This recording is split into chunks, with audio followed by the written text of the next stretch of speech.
Pendangkalan alur pelabuhan Pulau Bai membuat kapal-kapal besar tidak dapat beroperasi, termasuk kapal yang selama ini mengangkut penumpang baik dari dan ke Pulau Enggano. Imbas lainnya, hasil pertanian dan perkebunan dari Pulau Enggano juga tidak dapat dibawa keluar pulau sehingga mengakibatkan terhambatnya ekonomi masyarakat. Namun saat ini ada harapan baru bagi masyarakat Pulau Enggano yang kini tengah berjibaku dengan menghadapi kesulitan logistik akibat pendangkalan alur pelabuhan Pulau Bai.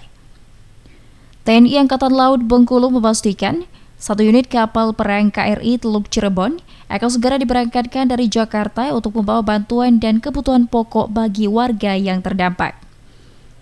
Dan Lanal Bengkulu Letkol Laut P. Okto Sahat Manurung menyampaikan, kapal perang KRI Teluk Cirebon dalam kondisi siap berlayar dan dijadwalkan bertolak pada Selasa 15 April. KRI Teluk Cirebon diprediksi akan tiba di perairan Bengkulu dalam 2 hingga 3 hari mendatang.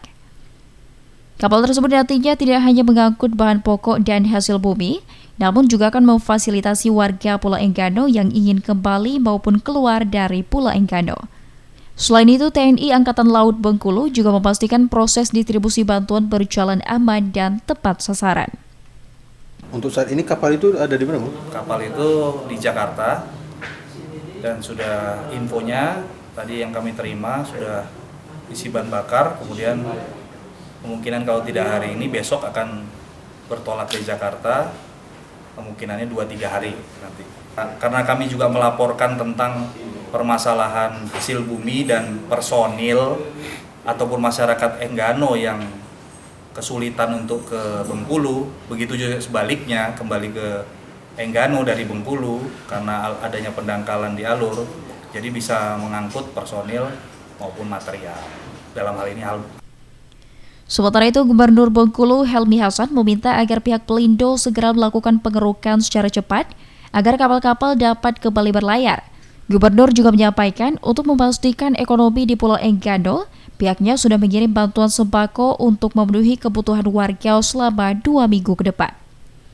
Kita prosesnya akan lebih cepat lagi alurnya. Laporan Pak Dananal, Bakamla juga sudah menurunkan kapalnya dan begitu pun Angkatan Laut. Jadi semua kemampuan pemerintah itu terus dimaksimalkan. Pelindo juga insya Allah dalam beberapa hari ke depan sesuai dengan permintaan pemerintah provinsi untuk mendatangkan kapal keruk yang lebih besar.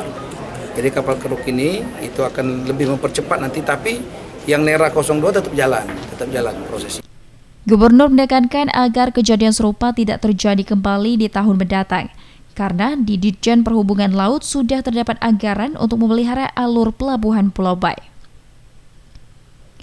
Selain itu, Gubernur juga meminta agar nantinya pasca pengerukan, pihak Pelindo menjagakan 1 unit kapal keruk sehingga tidak terjadi pendangkalan di alur pelabuhan Pulau Bai. Adrian M. Yusuf, RBTV, melaporkan.